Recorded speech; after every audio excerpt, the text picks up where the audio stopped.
और जब हद से गुजर जाती है खुशी, आंसू भी निकलते आते। तो ये गम के आंसुओं को और खुशी के आंसुओं को शैलेंद्र एक कर देते हैं। और फिर जैसा कि संतोष जी ने गा के सुनाया, एक पूरा फलसफा देते हैं शैलेंद्र कि जिंदगी है क्या। अब कहने वाले हमारे ऐसे भी शायर हैं जिन्होंने कहा जिंदगी क्या है, गम का दरिया है, न जीना यहाँ बस में, न मरना यहाँ बस में, अजब दुनिया है। मगर शैलेंद्र ऐसा नहीं सोचते। वो कहते हैं कि किसी की मुस्कुराहटों पे हो निसार, और किसी का दर्द मिल सके तो ले उधार।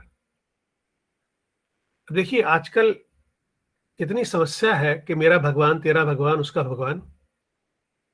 सीधी सीधी बात है, हर भगवान खुश होगा आपसे अगर आप किसी का दर्द उधार लेके उसे खुशी दे दे। मुझे एक्टिंग का शौक था, तो 10वीं क्लास की बात है, मैंने मोनो एक्टिंग की थी। तो एक चीफ गेस्ट आए थे, प्रशांत पांडे, उन दिनों दूरदर्शन के निर्देशक हुआ करते थे दिल्ली के। उन्होंने मुझे एक ऑटोग्राफ मैंने मांगा उनसे, तो उन्होंने लिख के दिया, औरों के चेहरे की मुस्कुराहट को अपनी हंसी समझो। तो मैंने उसे अपनी जिंदगी का मूल मंत्र बनाया। तो मुझे लगा शैलेंद्र एग्जैक्टली वही बात कह रहे हैं। और मैंने उसमें एक बात और जोड़ दी कि औरों की चेहरे की मुस्कुराहट को अपनी खुशी समझो और औरों के दुख को अपना गम। तो जब हम ऐसा करते हैं तो हम शैलेंद्र के बहुत नजदीक पहुंच जाते हैं। किसी के वास्ते हो तेरे दिल में प्यार, जीना इसी का नाम है। तो एक कवि आपको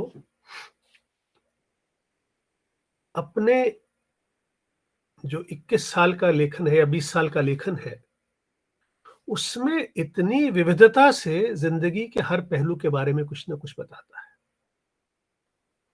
शेक्सपियर का एक नाटक है ओथेलो, उसमें ओथेलो जो है वो एक काला आदमी है और डेस्टिमोना एक इटालियन गोरी लड़की है।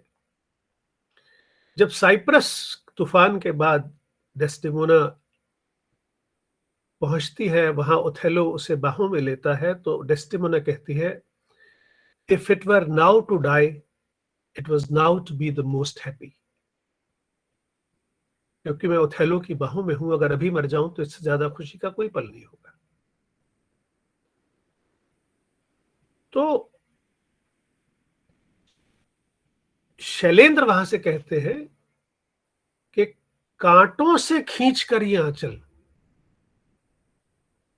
तोड़ के बंधन, बांधी पायल, कोई ना रोको दिल की उड़ान को, दिलवर चला, आज फिर जीने की तमन्ना है और आज फिर मरने का इरादा है।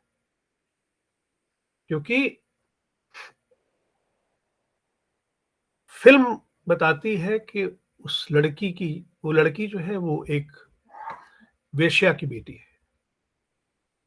उसकी शादी एक नपुंसक आदमी से हो गई है, उसे दाम्पत्य सुख कुछ नहीं मिला है, और उस रिश्ते को तोड़ के वो अपने प्रेमी के साथ आज खुली हवा में है। तो उस बंधन को तोड़ना आजादी है और पांव में पायल बांधना आजादी है। तो किस तरह से आजादी का अर्थ शैलेंद्र बदल देते हैं।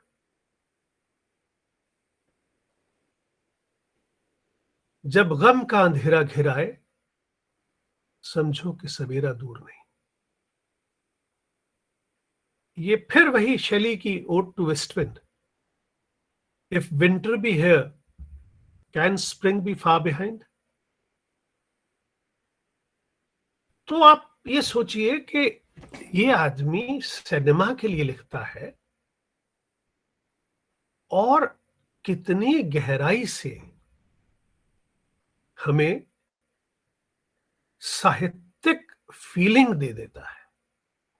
शैलेंद्र जब सिनेमा के लिए लिखने आए थे तो उनकी उस वक़्त तक कोई किताब नहीं छपी थी, कवि के रूप में।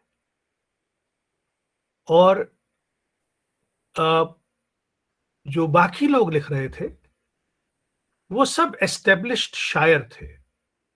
वो चाहे मजरू थे, चाहे बाद में साहिर थे, चाहे कैफी आज़मी थे, ये सब लोग, राजा मेहदी अली खां, ये सब शायर थे। शैलेंद्र केवल कवि सम्मेलन में कविताएं पढ़ते थे। वो रेलवेज में अप्रेंटिस थे, बॉम्बे में, सेंट्रल रेलवे में। शाम के समय कवि सम्मेलन में जाते थे। अगर उनको राज कपूर और पृथ्वीराज कपूर ना सुनते कवि सम्मेलन में, मेरा पंजाब जल रहा है कविता वो सुना रहे थे, तो शैलेंद्र सिनेमा में लिखने के लिए आते ही नहीं। और हम कितने बड़े, जो सही मायने में लिरिसिस्ट शब्द है, वो केवल शैलेंद्र पर फिट बैठता है। क्योंकि जब नीरज सिनेमा में आए थे, तो आर चंद्रा एक थे, 60s की बात है, तो उन्होंने कहा कि मैं आपसे कुछ गीत लिखवाना चाहता हूं। तो नीरज जी ने कहा, मैंने इतने लिखे हुए हैं, इनमें से चुन लीजिए आपको कौन सा चाहिए। तो नीरज पहले से स्थापित कवि थे, तो नई उम्र की नई फसल में उनकी वो कविताएं और गीत, देखती ही रहो आज दर्पण न तुम, प्यार का ये मुहूर्त निकल जाएगा, कारवां गुजर गया गुबार देखते रहे, ये सब उनकी प्रकाशित कविताएं ऐसे की ऐसी सिनेमा में इस्तेमाल कर ली गई। जो पहला गीत उन्होंने लिखा आके, वो देवानंद की फिल्म प्रेम पुजारी के लिए, जब देवानंद ने उनको बुलाया तो उनको 1000 रुपए उस समय उन्होंने दिए नीरज जी को, कि ये आप रखिए, साइनिंग अमाउंट है, मैं आपको अपने संगीतकार से मिलवाता हूं। और वो एस टी बर्मन के पास ले गए। तो एस टी बर्मन ने कहा कि मुझे गीत चाहिए जो रंगीला शब्द से शुरू होता हो। अब देखिए, मजेदार बात यह है, एस डी बर्मन के कुछ सबसे अच्छे गाने शैलेंद्र ने लिखे हैं। वो चाहे बंदनी में थे, चाहे गाइड में थे। और एस डी बर्मन शैलेंद्र से लिखवाते थे, शंकर जयकिशन शैलेंद्र से लिखवाते थे, और उन दोनों ने शैलेंद्र के बाद नीरज जी को पकड़ा, क्योंकि उनको लगा ये एक लेखक है जो शैलेंद्र जैसी भाषा शायद लिखे। लेकिन नीरज जी बहुत दिन तक चले नहीं सिनेमा में, निराश होकर वापस चले गए।